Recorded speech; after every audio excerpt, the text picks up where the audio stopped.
أعوذ بالله من الشيطان الرجيم. بسم الله الرحمن الرحيم. والذين كذبوا بآياتنا يمسهم العذاب بما كانوا يفسقون. سورة الانعام 49 نمبر آیت. په دې آیات کې د اسلام دشمنان او مخالفین ته د عذابونو خبرداري ده او دا مستقل تخویف ده. الله تعالی وی والذین کذبوا اکسان چې نسبت د دروغ کوي به آیاتنا زمو آیاتونو ته، یعنی د آسمانی کتاب او شرعي احکام مخالفین دي، دشمنان دي. یمسهم العذاب ورسیږي به دوی ته عذاب بما كانوا يفسقون، بسبب د هغه چې دوی نافرمانی کوي. دغه نافرمانی په وجه باندې دوی ته عذاب خامخا رسیږي. عذاب او تکل رسیږي. نو ماری بالقران وجل کې يفسقون یمسهم العذاب عام پر خودلې د تخصیص نه دی کړه چې کله برسي. خو نور روایتو نو د حالاتو نه د دین معلومیږي د انسان بد عملونه په دنیا کې هم په انسان باندې عذاب راولي. ته هغه د تخفیفات دنیاوي وي مخکې زی په زی دغه مضمون تر شوی دم کې باس کړی دی. دویم د دنیا نه ورسته په قبر کې هم عذاب شته دی. نو هغه ته په اشاره شوله ځکه نبی علیہ السلام فرمایي چې قبر یو عام شی مګنئ، دا د جنت باغچو نه یو باغچای یا جهنم د کندو نه یو کند. پیغمبر بارک الله تعالی وایي چې کله د غرق شنو جهنم ته داخل شو، ورته داخل شو. نو برزخی عذاب امشته دی. نو دې ځکه کې هغه ته مراد شو، او د قیامت عذاب بیخي یقیني دی، هغه ته مراد دی. د دنیا عذاب چې کوم دی نه دا ممکن دی چې کله به کافرانو راشي په چا باندې راشي دنیا کې، چا باندې ورانه شي د مرګ وخت په روغ رمټ پاتې شي، بیا مړ شي دنیا نه لاړ شي. خدا دعا عذابونه چې کوم دي چې برزخ او آخرت ته د بیخي یقیني دي، په دې کې شک نشته. نو د اسلام دشمنانو لپاره د تریو عذابونو خبرداري دی. په دې کې د دنیا امکاني عذاب دی، ممکن ده چې راشي پی، لازم نه ده چې راشي پی. چې ګډر کافرانو روغ رمټ هم دنیا نه تری دي، عذاب نه دراغله. او دا دوا عذابونه یقیني دي چې هغه په خامخا راځي. او دا ود راځي بما كانوا يفسقون، بسبب د هغه چې دوی نافرمانی کوي، آسماني دین او د آسماني شریعت مخالف دي، او دا ډېر معمولی خبره ګڼي. نو الله تعالی ول عذاب خامخا ورکوي. قل ورته وای لا اقول لكم چې زنه هم تاسو ته عندي خزائن الله، چې زما د الله تعالی خزانه را سره دي. ولا اعلم الغيب، او نزه پوهیږم په غیب باندې. ولا اقول لكم، او نزه ویم تاسو ته اني ملک، چې زه فرشته یم. دا مشهور سوالونو جوابونه دي. کافران چې کوم دي د اسلام دشمنان کم چې ضدي کافران معاندین دي. معاندین دا ضد والا کافران چې کوم دي نبی عليه السلام ته یو وفد راولېګو، او نبی عليه السلام باندې درې غټ غټ اعتراضونه وکړو. یو اعتراض به دا وکړو، یو څه مطالبه یې دا و چې ته زه د الله تعالی پیغمبر یم، نو داسې وکړه چې د پیغمبرۍ په وجه باندې زموږ ټولې خزانې مونږ ته راجمع کړه، مونږ ته حواله کړه، بیا مونږ ووایو چې او ته پیغمبر یې. یا داسې وکړه د هغې زګین راوښایه، د خزانې په کومو کومو زګینو کې ښخې دي، هغه زګینې راوښایه. دویمه خبره دا ده چې مونږ په دې خبره باندې پوهېږه چې اخوا به مونږ ته څه حالت راپېښېږي، کوم شی زمونږ دپاره فایدهمند دی او کوم شی نقصان دی، په مونږ باندې به کومې کومې حادثې راځي، هغې باندې مونږ تفصیلي پوهېږو چې د هغې دپاره مونږ په ټیم باندې تیاری ونیسو. او درېیمه خبره دا وکړه چې ته وایې چې زه پیغمبر یم، ستا پیغمبرۍ باندې زمونږ ډېر شکونه دي، ځکه چې زمونږ د قوم کې سړی پورته کېدل، زمونږ د قبیلې د خاندان نه یو یتیم سړی چې مور او پلار لري، بازارونو ته ځي، سودا کوي، خوراک کوي، وبس کوي، ډېر د ژوند ضرورتونه لري، بیا وایي چې زه پیغمبر یم. دا څنګه کېدی شي؟ نو د دوی خیال دا و چې پیغمبر به هېڅ ضرورت هم نه لري. نو د دوی خیال شک دا و چې پیغمبر او فرشته یو شی. دې ځکه کې دغه سوالونو په ترتیب سره جوابونه دي. الله تعالی نبی عليه السلام ته وایي ته دا خلکو ته داسې ووایه چې زه نه وایم تاسو ته عندي خزائن الله، چې ما د الله تعالی خزانې دي. یعنې ستاسو مطالبه به هله صحیح وي د خزانو، چې ما خو دعوه کړې وه چې ما څه خزانې شته، نو ما خو دا دعوه نه ده کړې. تاسو څه شی غواړئ زما نه؟ او دویم سوال دی ویل چې مستقبل کې چې څومره حالات مخې ته روان دي، موږ ته په هغه ټولو باندې تفصیلي پوهېږو. نو الله تعالی نبی علیه السلام ته وایي داسې ورته ووایه چې ولا اعلم الغیب، زه په غیب باندې نه پوهېږم. غیب هغه شی ته ویل کېږي د انسان د نظر نه پناه وي. د نظر نه چې کوم شی پناه وي هغه غیب وي. په نسبت د انسانانو باندې غیب وي، او په نسبت د الله تعالی باندې غیب نه وي. الله تعالی د هر شي حاضر ناظر وي، مخې ته وي، خو انسان غیب لري، ځکه چې دیوال نه کوم شی خوا شو انسان پرې نه پوهېږي چې داسې شی. نو دې ځکه کې نبی علیه السلام خپل بیان کوي الله تعالی او دوی د څه ورته وایا چې زه به غیب باندې پوهېږم نو چې کوم څیز موږ ته الله تعالی نه راښودلی لیدلی مې نه وي په هغې نه پوهېږم چې څنګه به وي نو ستاسو در روانو حالاتو پته ماته نشته ځکه دا ماته الله تعالی هم نه دي ښودلي او ماته اوس به خپله غیب علم هم نه لرم نو نه پوهېږم په دې باندې دې ځګن کې دا دوه خبرې دا خو د مشرکانو جوابونه شو د اسلامي امت دپاره د قیامت پورې مستقل تعلیم هم شو چې خپل پیغمبر باره کې به دومره فکر لري چې دا الله تعالی د پیغمبرۍ دپاره انتخاب کړی دی وحي ورته کېږي او بس دومره دین اخوا د خدایي صفتونه پیغمبر له ورکول دا هم غلط کار دی لکه څنګه چې عیسایانو کړي ده او د پیغمبر د پیغمبرۍ نه انکار کول او د هغه د شان نه انکار کول لکه د یهودیانو په شان کې چې هغوی به شهیدانول دا هم جرم دی نو دې منځ کې صراط مستقیم او وسط لاره دا ده چې خپل پیغمبر ته پیغمبر وي د هغه شان به مني سپک نظر به ورته نه کې خو دومره لوی نه چې د خدای درجې ته ورسېده الله تعالی صفتونه به له هم نه ورکړي نو ولا عالم الغیب کې یو مستقل فرقې رد هم شوی دی چې هغې د دې خبرې قایل دی چې نبی علیه السلام حاضر ناظر دی غیب او علم لري او هغوی په دې باره کې د قرآن آیاتونه او ځینې احادیثونه غلط استدلالونه نیولي دلیلونه نیولي دي یو په هغې کې دا ده چې انا ارسلناک شاهدا مبشرا ونذیرا چې هلته کې د شاهد لفظ راغلی ده نو دوی د شاهد معنا په حاضر ناظر سره کړې ده نو دا چونکې د آیات خو د قرآن دی خو دغه د حاضر ناظر معنا دوی د ځانه ورله کړې ده ځکه معنا به هغه معتبره چې کوم د نبي علیه السلام نه نقلي د صحابه کرامو نه نقلي تابعینو نه نقلي او چې دې زمانه کې ته یو معنا جوړه کړو آیات سره پیټ کې آیات له معنا جوړې نو دغه مصنوعي د دې زمانه مډرن معنی د فرقې جوړې باطلي فرقې جوړې او باطلي لارې راکولوي دویم د نبی علیه السلام د یو سیرت نه هغې دلیل نیسي چې نبی علیه السلام په لاره به چې تو سورې به نه دا خو د نبی علیه السلام خبره معجزه وه او دا دلیل د دې خبرې نه ده چې ګنې دا انسان نو فرشته وه یا د غیب علم یې لارو دا خبره ترې نه ثابتېږي نبی علیه السلام په خپله باندې وایي چې ولا اعلم الغیب زه د غیب علم نه لرم پاتې شو پیشنګویانې چې نبی علیه السلام پیشنګویانې کړي دي هغه څه شوي ده نو پیشنګویي د قرآن او د حدیثو په اصطلاح کې غیب علم نه ویلی کېږي هغه پیشنګویي ده موږ وړاندې ویلې چې غیب علم هغې ته ویلی کېږي چې بغیر د اسبابو نه ستا د نظر نه ورق و بغیر د اسبابو نه حاصل شي دا د غیب علم چې کله منځ کې اسباب رالو نو دا خو د غیب علم نه شو لکه مثال به طور دې ځای کې ته موبایل میلاو کې یو چا نه تپوس کې ته په کوم ځای کې هغه ته وایي زه په کوم بړ کې یم ته یې ملګری کې یم ستا د نظر نه خو پناه دی خو تا چونکې منځ کې وسایل استعمال کړو دا د غیب علم نه دی دغه شان ده کې چا درته جواب ووایو خبرې نه خبر کړي دا هم د غیب علم نه دی یو څیز ته اورېدو دا هم د غیب علم نه دی دا خو اسباب په ذریعه باندې حاصل شو نو پیشنګویان دا خو الله تعالی د فرشتې په ذریعه باندې نبی رسول ته وحی کړی دا د خو اسباب شو د غیب علم کې ناراض ولا اقول لكم اذنم تاسو اني ملک جز فرشتہ یم یو برقه د هم څه جګه نبی رسول ته نورانی مخلوق وي دا نور دی بشر انسانیت وي دا انسان نه دی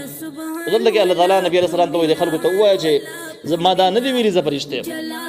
نو هم د کافرانو جواب وشو چې هغوی به دا خبره کوله چې دنیاوي انساني ضرورت لري ته پیغمبر نشي کېدی او نبی علیه السلام طرف نه جواب وشو چې ما خو دومره ویلي دي چې ما ته صرف وحي کېږي انسان یم وحي راته کېږي ما کله ویلي زه فرشته یم او تاسو را اعتراض به هله وی چې ما خو زه خوراک کوي او انساني ضرورت لري زمونږ د نسل او د خاندان نه دی دا اعتراضونه به تاسو هله کوله چې ما دعوه کړې وه چې زه فرشته یم دا دعوه خو ما نه ده کړې نو اعتراض تاسو عباس ابي قیدې شو او د قیامت پورې دا مسله هم معلومه شوه چې نبی علیه السلام نور نه دی دا بشر دی انسان دی ان اتبعوا ذ تابعداري نکوم الا ما يوحى الي مگر دا هغه صحیح کوم چې ماته وحی کیږي نو دا مې ذمہواری شو او دا مې حقیقت شو قول ورته وایه حال یستوي الاعمى والبصير آیا برابر دی وړاندې ولیدونکي د دې مضمون مطلب دا دی چې کله انسان باندې زد چې کوم دی زد او بدنیتي به زور شي د دې انسان حواس خراب شي عقل او حواس خراب شي کینهګر او زدمار سړی بیا حق او باطل پیژندې نشي حق او باطل دې ګډوډ شي نو به یو ناجایز پورې ونخلي دې ځکه چې کوم کافرانو چې ترازونه کړي دا هغه کافرانو چې کوم زدي کافرانو بدنیته کافرانو زد ټینګ کړي الله تعالی نبی علیہ السلام ته وایي چې تاسو زد لري کوي نو سترګې به کولاو شي حق او باطل به پیژنئ صبر چې تاسو کې زد موجود تاسو حق او باطل پیژندې نشي نو آیا برابر دی وړاندې ولیدونکي یعنی تاسو وړاندې زد وړاندې کړي حق نه او چې کله تاسو دم لري کو نو بیا به تاسو بینا شي خبر شي دا نور مسلمانان چې کوم زدمار نه دي هغه لیدونکي د حق او باطل پیژندل دي نو ضد چې کوم دی دا مستقیل یو پرده په انسان باندې راولي په عقل او په حواس باندې چې سړی به د حق او د باطل فرق په اسانه باندې نشي کولی.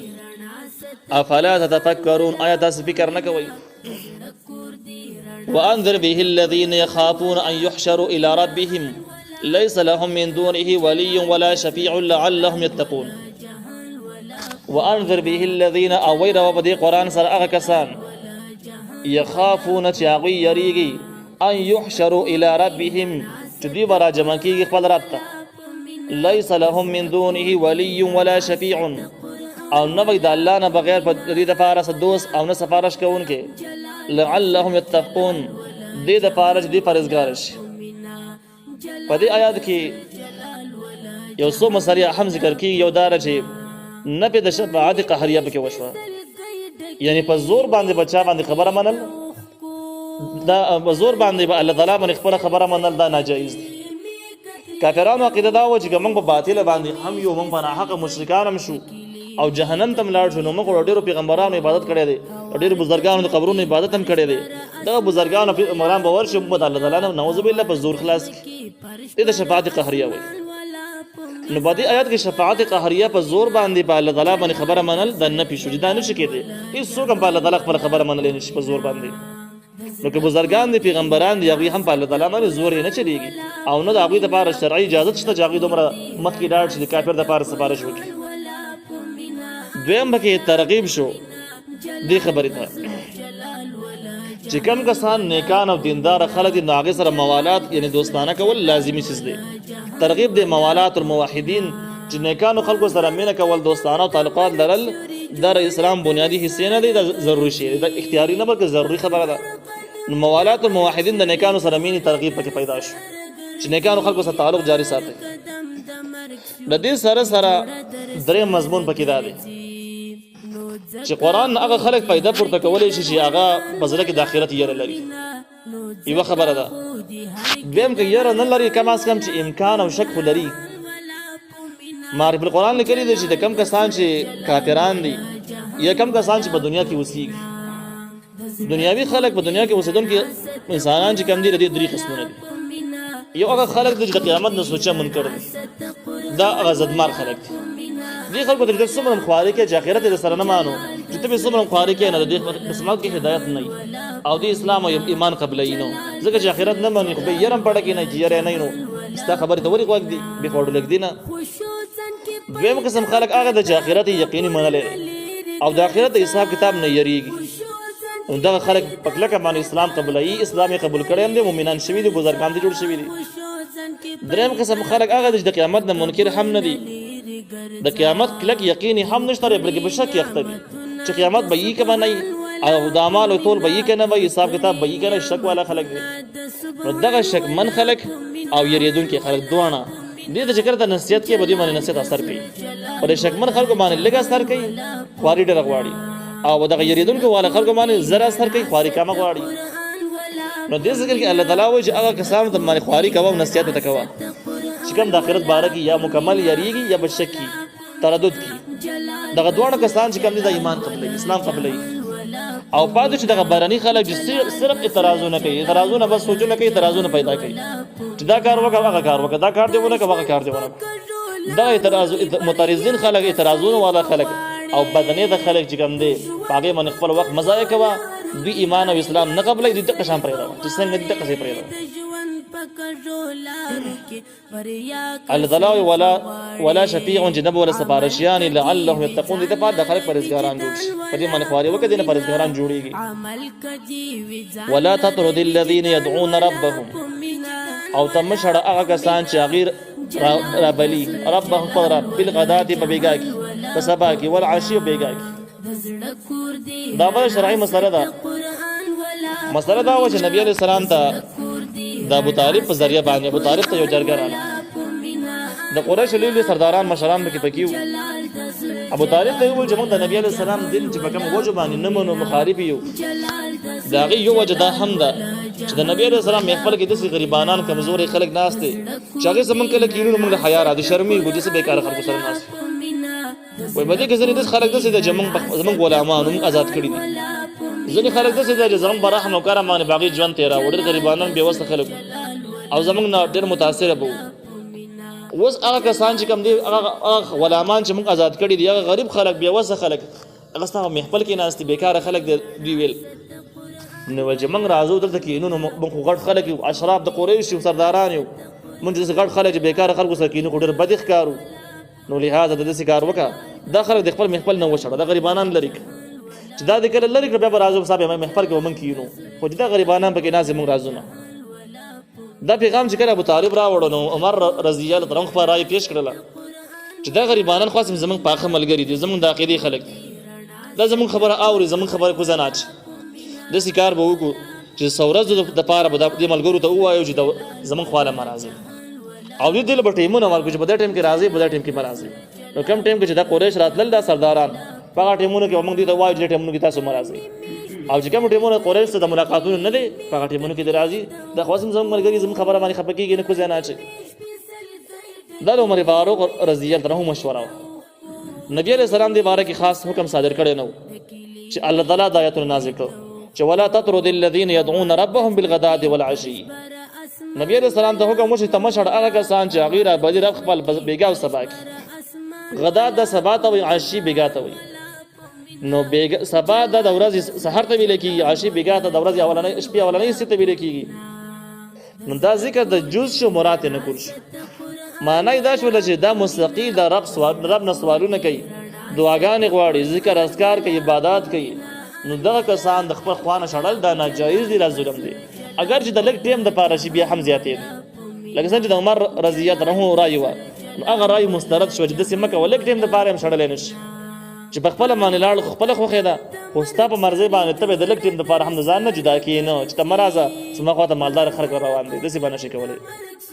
کله چې دا آیت نازل شو نو عمر فاروق رضی الله عنه معذرت وغوښتو او دغه صحابه کرامو نه بخښنه غوښتله چې په دغه رایې کې خطا ومه زما دا رایې صحیح نه ده. کوم صحابه کرام چې دوی یادول غریبانان هغې کې عبدالله بن مسعود رضی الله عنه شامل دی دغه شان ده کې بلال رضی الله عنه صہیب رومی رضی الله عنه عمار بن یاسر رضی الله عنه دا کسان پکې شامل نو د دې آیتونو د نازلېدو نه وروسته دغه صحابه کرامو مرتبه هم ډېره زیاته واضح شوله چې دا د ډېرې لویې مرتبې خلک وو. نو الله تعالی نبی علیہ السلام ته ولا تطرد الذین يدعون ربهم بالغداة والعشی ته مه شړه هغه کسان چې هغې رابلي رب خپل بس بېګا او سبا کې یعنې مستقیل چې کوم ټایم مناسب وي نو بس خپل رب بندګي کوي یادوي اذکار کوي یریدون وجهه هغوی اراده لري د رضا د الله تعالی د الله رضا اراده یې کړې ده دومره اوچت خلک دی اگر چې غریبانان دي دا به شړې نه. دا مضمون چې کوم دی په سورة هود کې په بل ځای کې به هم راشي چې کافرانو مطالبه کړې وه چې غریبانان نه ځان نه وشړه. همدغه مضمون د نوح علیه السلام باره کې الله تعالی ذکر کړی دی چې کوم کسان به نوح علیه السلام مخالفت یې کاوه نو یو دلیل یې دا وایي چې موږ ستا خبره ځکه نه اورو چې ستا خبر هغه چا اورېدل چې موږ ټول نه زیات غریبانان او کمزوري خلک. همدغه مضمون د نورو پیغمبرانو په تاریخونو کې هم دغه شان راغلی دی چې د اسلام دشمنانو دا اعتراض کړی و چې موږ ستا خبره ځکه نه اورو چې ستا منونکي خلک اکثر غریبانان او بېوسه خلک دي. نو دا مضمون د خلکو ذهن د څنګه کوزېږي او مستقیل د اسلام دشمنان د دې فکر والا خلک څنګه جوړېږي په دې باندې مفسرینو تحقیق کړی دی. نو هغوی لیکلي دي چې انسان چې کوم دی یو د انسان مقصد دی یو د انسان خواهش دی یعنی د انسان مقصد چې کوم دی هغه دی چې کوم قرآن ذکر کړی دی چې وما خلقت الجن والانس الا لیعبدون انسان او پیاري الله تعالی د خپلې بندګۍ دپاره پیدا کړی دی او بیا د دې باندې به مرګ راځي د مرګ نه بعد بیا برزخ او آخرت دی نو هغې دپاره مستقل نعمتونه دي که صحیح خبره یې منلې وه او که خبره یې نه ومنلې بیا ول عذابونه دي دا د انسان د ژوند مقصد دی. نبی علیه السلام داسې ذکر کړی دی چې د دنیا د آخرت دپاره کرونده ده الدنیا مزرعة الاخره دنیا د آخرت دپاره کرونده ده نو دنیاوي ژوند د انسان دپاره دا د نورو بل یو بل ژوند دپاره تیارې دی چې هغه دایمي ژوند د برزخ او آخرت دی هغې دپاره تیارې دی اوس دا د انسان مقصد شو انسان مقصد دقه دی. او دویم چې کوم دی د انسان خواهش د انسان فکر دی نو چې کله آسماني هدایت د انسان نه لرې شي نو په انسان باندې حیواني فکر غالب شي او حیواني فکر دا دی چې بس خوراکونه برابرول ځان له ښه ډېر خوراکونه دغه شان د خوراک څښاک د ژوند سهولیات خپل خواهش دا پوره کول دا د حیواناتو د ژوند مقصد دی حیواني سوچ دی. چې کله آسماني رهنمایي لري شي نو حیواني دغه چې کوم دې سوچ هغه په انسان باندې غالب شي او انسان حیواني سوچ غالب شي نو باقي د آخرت بس ونشته دی هغه خو د ژوند مقصدونه نه ذکر کیږي اته خو موږ دا وویل چې بس خوراکونه دي او د ژوند سہولیات برابرول دي او خپل خواهشونه د هر ځای نه چې هغه پوره کول دي دا د حیواناتو مقصد دی نو په دغه ټیم کې د انسان سوچ دا شي چې په انسانانو کې کامل انسان هغه د چې ډېر خوراکونه لري ډېرې پیسې لري ښایسته کورونه لري او خپل ضرورت د هر ځای نه پوره کولی شي دا انسان مقصد شو نو دغه ترقي پستن سوچ شو د دنیاوي خلکو سوچ شو او دا بل د دیندار خلکو سوچ شو نو چې کله د اسلامي سوچ ختميږي نو دنیاوي سوچ غالب کیږي نو کوم ذکر کې نوح عليه السلام چې راته خو دې لپاره راته چې خلکو ذهن عقیده خراب شوی او عقیده چې کلم خرابېږي د دنیاوي سوچ تا وړي نو دغه د دنیاوي سوچ جوړ شوی او نو دې وجه خلکو د اعتراض وکړ دغه وخت شعیب علیه السلام چې راغی هم دغه اعتراض شوی دی ام وجه دا وجه کړه آسماني هدایت خلکو پرې خودل نو شعیب علیه السلام الله تعالی پیغمبري د فار راولېګو او آسماني تعلیمات چې کلم کمزوري کیږي آسماني هدایت او آسماني اخلاق چې کلم کمزوري کیږي نو بیا په انسان باندې حیواني سوچ غالب کیږي نو هغه دغه سوچ دار چې انسان باغ انسان چې مالدار ای پیسې لري او مال دولت او سرمایه لري د انسان دی او چې کم غریبانان کمزوري د پکې اسی بیکاره خلک شو کیږي مکوړي خلک شو نو دغه سوچ د نبی عليه السلام زمانه کې هم راپورته شوی ځکه نبی عليه السلام زمانه کې آسماني هدایت نه و الله تعالی هم دغه مقصد پوره کول لپاره نبی عليه السلام راولېګو نو کم خلک چې کافرانو د هغوی سوچ هم حیواني سوچ دا و چې انسانانو کامل انسان باغی چې د ژوند ټول ضرورت لري او وسایل لري نو بده وجه باندې دغه سوچ راولاړ شو چې دا کوم غریبانان په اسلام د نبی عليه السلام خپل کې ناشتي نو دا خلک بیکاره خلک د ځکه چې د ژوند مقصدونه دوی سره نه پوره کیږي د دوی خیال بسیو او دا باطل سوچ د قرآن او حدیث دارت کړی دی الله تعالی ما علیک من حسابهم نشته بتا باندې اس حساب دغه خلکو علماء لیکلي دي چې بده کې د کافرانو دی بل اعتراض جواب دی او اعتراض دا و چې دوی نبی علیه السلام ته ویلو چې کوم ملګری ستا په محفل کې ناشتي او غریبانان دي نو دوی ایمان نه دراوړي د اسی بس اظهار د ایمان کړل یعنی منافقان دي نعوذ بالله او ستا محفل کې د لپاره ناس چې تاسو زاره ملګرتوب نه فائدہ پورته کوي نو چون کې دا غي ظاهر په انتهایی دینداري او علامات بخیده پرهیزګاری او د اخلاص نه ډکو الله تعالی نبی علیہ السلام ته جمع علیک من حسابهم نشتره بتابانه اس حساب د هغه چې باطن حساب نه کو سامنے دی هغه ذمہوار ته نه دی په ظاهر باندې ملامت دي او په ظاهر کې خدیندار دي خبر برابر دي وما من حسابك عليهم او نشتره هیڅ حساب ستا په هغه باندې من شيء اس شي یعنی ستا باطن ذمہوار هغه نه دي او د هغه د باطن ذمہوار ته نه پتا درو دهم جته شړي فتكون نتبشي من الظالمين الظالمان یعنی نیکان دیندار خلق کغه غریبانان دي هر څه دي د خپل علاقې نه د خپل محفل نه شړل دا لوی ظلم دی لوی ګناه دی لوی جرم دی او د الله تعالی عذابونو ته دعوت